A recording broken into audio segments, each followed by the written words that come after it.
ternyata kena dampak banjir dari Sungai Duono dan lainnya. Ini luasnya sekitar 7.000 hektar dan 1.000 hektar diantaranya sudah terjadi busuk. Kemudian selanjutnya juga ada pertanaman jagung dan bawang merah walaupun tidak terlalu luas tapi juga terjadi gagal. Nah, inilah yang menjadi prihatin kami dari Kementerian Pertanian hadir langsung di tengah-tengah masyarakat bersama jajaran semua ini Pak Bupati. Jadi bagi yang nanti sudah surut bisa olah tanah, kita sudah menyiapkan paket-paket solusi daruratnya.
Dan saya sudah memantau melihat diskusi dialog dengan Pak Bupati, jajaran semua, ternyata kena dampak banjir dari Sungai Duono dan lainnya. Ini luasnya sekitar 7.000 hektar dan 1.000 hektar diantaranya sudah terjadi busuk. Kemudian selanjutnya juga ada pertanaman jagung dan bawang merah walaupun tidak terlalu luas tapi juga terjadi gagal. Nah, inilah yang menjadi prihatin kami dari Kementerian Pertanian hadir langsung di tengah-tengah masyarakat bersama jajaran semua ini Pak Bupati. Jadi bagi yang nanti sudah surut bisa olah tanah, kita sudah menyiapkan paket-paket solusi daruratnya. Kalau sektor pertanian itu kan banyak aspek penanganan dampak banjir ke lahan-lahan pertanian. Dampaknya yang ini nanti kita solusi. Jadi sudah disiapkan tadi 12 pompa, nanti kalau kurang nambah untuk pompanisasi menyedot supaya mempercepat air surut sehingga bisa proses produksi berjalan. Yang kedua, benih gratis bagi yang kena musibah banjir ini, bagi petani-petani.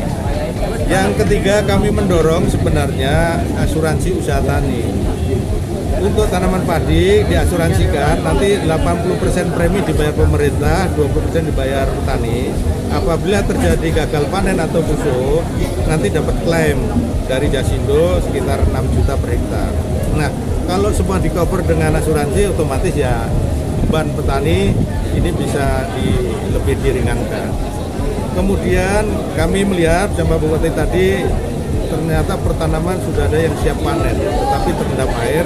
Nah, kami menyiapkan tadi minimal 4 kombain, baru segera diproses ke sini. Apabila surut, mesin bisa masuk, segera panen. Tetapi kalau nggak bisa dipanen dengan kombain, ya kita gerakkan dengan panen manual dan nanti kerja bareng-bareng lah. Kita fasilitasi bareng-bareng bersama Pemda, supaya resiko kualitas gabah bisa dipertahankan. Dan nanti saya minta Bulog untuk membantu aspek hilir dari gabah yang dipanen petani. Dan selanjutnya supaya proses produksi berjalan lancar, tadi sudah disampaikan hal-hal masalah solusi terhadap pupuk juga demikian. Bahkan Pupuk Indonesia memberi CSR 10 ton sementara sudah disiapkan sehingga proses setelah dampak ini bisa bertanam lagi.